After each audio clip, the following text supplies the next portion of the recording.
হে everyone, কেমন আছো? আশা করি প্রত্যেকে খুবই ভালোই আছো। তো ইউপিএস ট্রান্সফর্মার দিয়ে যে ইনভার্টারটা আমি ডেমনস্ট্রেশন করেছি, অনেকেই দেখেছো। তো অনেকের মধ্যে একটা ধারণা আছে যে ইউপিএস ট্রান্সফর্মার দিয়ে কীভাবে ইনভার্টারটা বানাবো। তো ইউপিএস ট্রান্সফর্মার দিয়ে বা যে কোনো ট্রান্সফর্মার দিয়েই কিন্তু বানানো যায়। তো প্রথম কথা যে ইনভার্টার কীভাবে কাজ করে সেটা অনেকের ধারণা হয়তো নেই। কিন্তু যারা ভাবছো যে একটা ইনভার্টার বানাবো, তো প্রথমত জানতে হবে যে ইনভার্টার কীভাবে কাজ করে। তো সেটা বেসিক একটু নলেজ থাকা দরকার, তাহলে ট্রান্সফর্মার বাঁধতে তোমাদের অনেকটা সুবিধা হবে।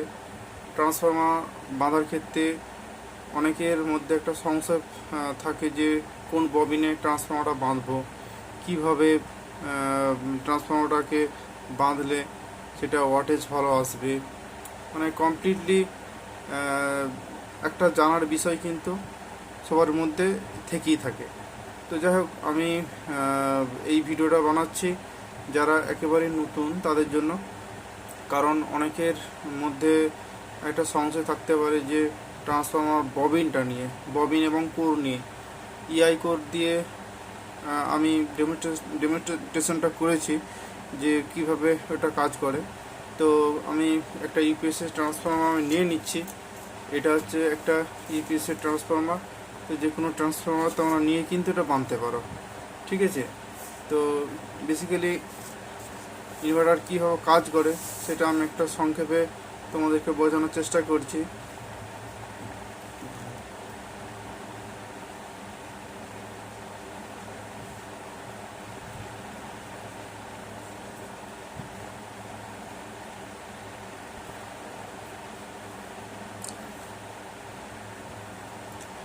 এটা হচ্ছে ট্রান্সফর্মার সিম্বল।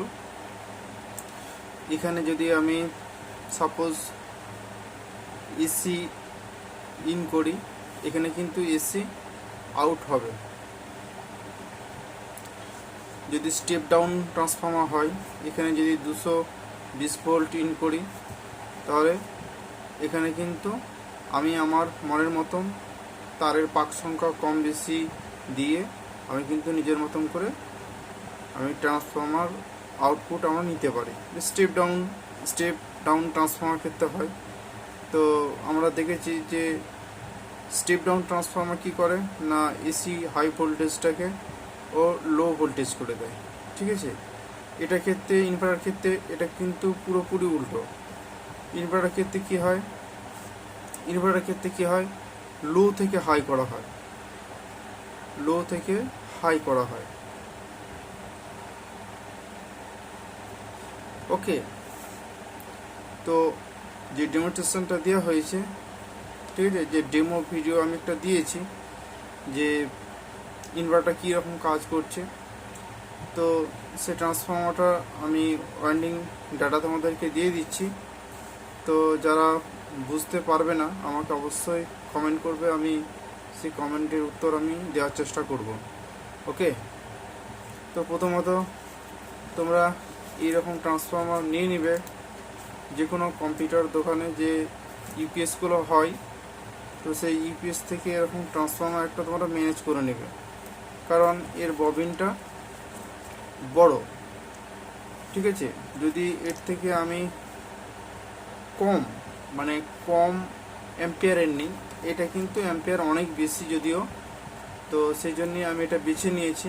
যারা বিগিনার, যারা নতুন ইনভার্টার বানানোর স্বপ্ন দেখছো যে ইনভার্টারটা বানাবো খুব সুন্দরভাবে, বিশেষ করে মাছ ধরার মেশিন, ঠিক আছে, তো তাদের জন্য এই ইউপিএস ট্রান্সফর্মারটা বেস্ট হবে। কারণ এর ববিনটা কিন্তু অনেকটা বড়।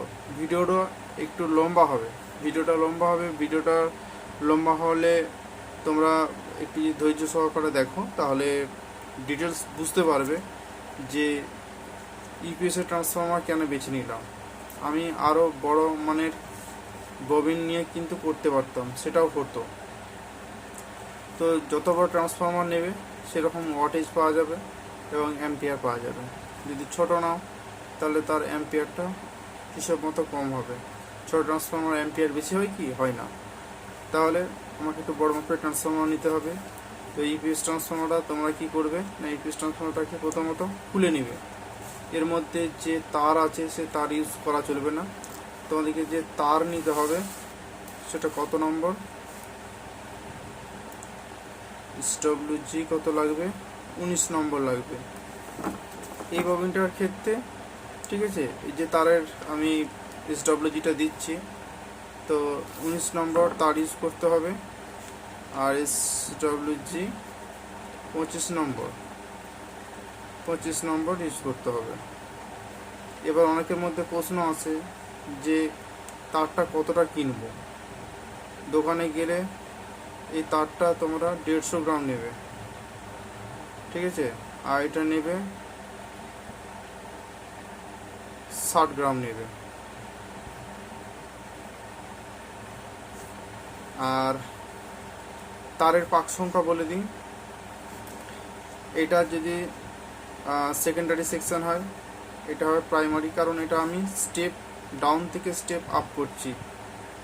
ঠিক আছে, স্টেপ ডাউন থেকে স্টেপ আপ করছি, এটা সেকেন্ডারি সেকশন। এটার পাক সংখ্যা লাগবে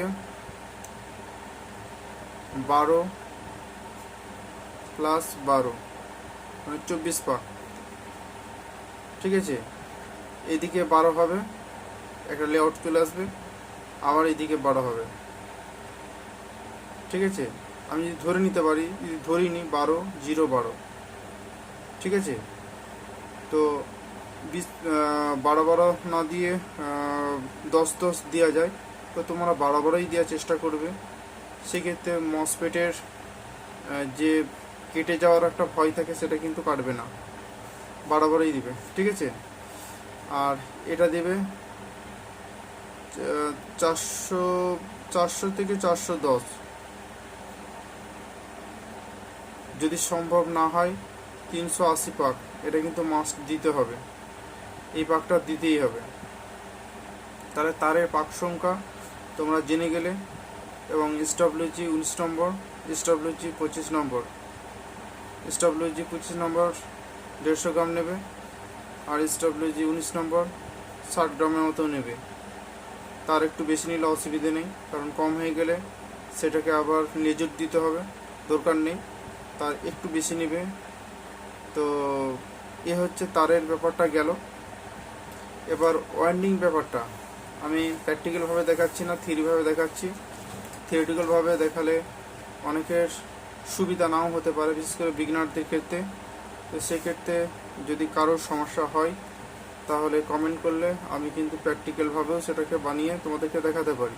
কিছুই নয়, একটু দেখে নাও কি করতে হবে। প্রথমে আমি ছবি এঁকে দেখাচ্ছি, কারণ সবসময় প্র্যাকটিক্যালের ভরসায় কিন্তু থাকলে হবে না, নিজেদেরকে থিওরিটিক্যালও একটু জানতে হবে। তো এটা প্র্যাকটিক্যালের মতনই আমি বোঝানোর চেষ্টা করছি। ঠিক আছে, এটা যদি ববিন হয় তাহলে কী করতে হবে না, এখান থেকে আমাকে কী করতে হবে না, ফার্স্ট আমাকে প্রাইমারি সেকশন করতে হবে।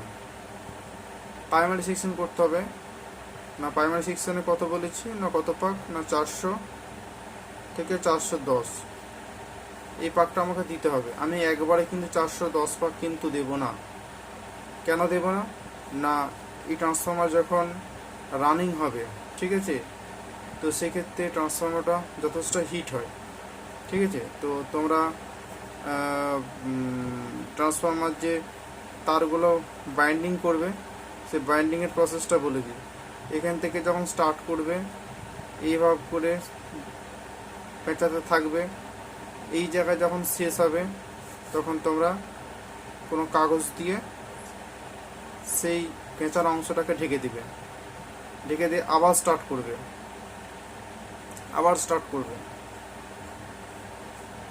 যে এত দূর হবে আবার ঢেকে দিবে। চেষ্টা করবে যাতে ওভারল্যাপিং না হয়, মানে তারের উপর তার যেমন চেপে না যায় সেরকমভাবে ওয়াইন্ডিংটা করবে।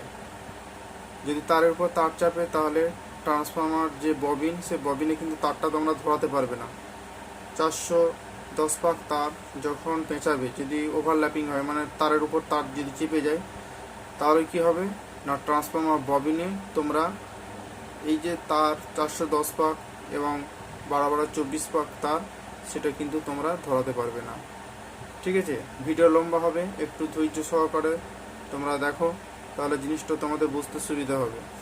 এইভাবে করে 410 পাক অবধি যতগুলো লেয়ার হয়, লেয়ার মানে ধরো ফার্স্ট লেয়ার হলো কাগজ দিয়ে আমি ঢেকে দিলাম, আবার একটা লেয়ার হলো আবার ঢেকে দিলাম, 8 থেকে 9 থেকে 10টা লেয়ার হতে পারে, 410 পাক কিন্তু দিতে হবে। ঠিক আছে, তাহলে কি ওয়াটেজটা ঠিকঠাক পাওয়া যাবে। এরপর আমি লেয়ারগুলো করে কেন দিচ্ছি না, যদি একসাথে দিই, কারণ এই ট্রান্সফর্মারটা ইনভার্টারের ক্ষেত্রে যদি ইউজ করা হয় তাহলে কী হবে, হিট হবে।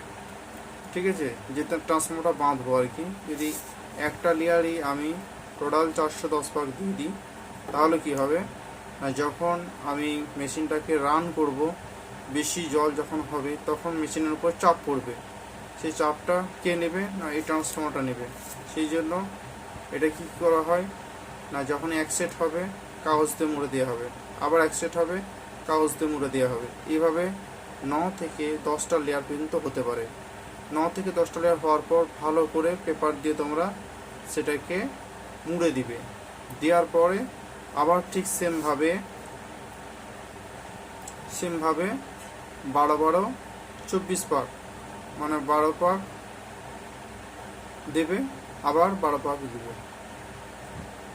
ঠিক আছে, দিয়ে ভালো করে কাগজ দিয়ে তোমরা মুড়ে দিবে, কারণ 12 পাক দিবে, দেওয়ার পর কাগজ টাগজ এসব কিছু লাগবে না। 12 পাক দিবে, এবার 12 পাক দিলে দিয়ে এটা লেআউট বের করবে, আবার এখানে 12 পাক দিবে। আমি ধরে নিই যে 12-0-12 এরকম টাইপটা বলতে চাইছি। বাস ট্রান্সফর্মার কাজটা কিন্তু বাস ওয়াইন্ডিংটা ঠিক এইভাবেই হবে। ঠিক আছে, প্র্যাকটিক্যালভাবে তোমরা যদি যে বুঝতে পারছি না তাহলে কমেন্ট করবে, তাহলে আমি অবশ্যই তোমাদের বুঝিয়ে দেবো। ঠিক আছে, এই গেল ট্রান্সফর্মার ওয়াইন্ডিং ডাটা। ঠিক আছে, তো তোমরা এইভাবে ট্রান্সফর্মারটা ভালো করে বেঁধে নেবে। বেঁধে নেওয়ার পর তারপর আমি মসফেটের কানেকশানটা দেখাবো, মসফেটের কানেকশানটা কীভাবে করতে হয়। মসফেটের কানেকশানটা সবথেকে বেশি ভাইটাল, অথচ সহজ জিনিস। ঠিক আছে, তো এই ভিডিওটা এখানে আমি শেষ করছি। যদি কারো কোনো বুঝতে সমস্যা হয় তাহলে কমেন্ট করবে, আমি অবশ্যই বলে দেবো কী করতে হবে না করতে হবে। Thank you.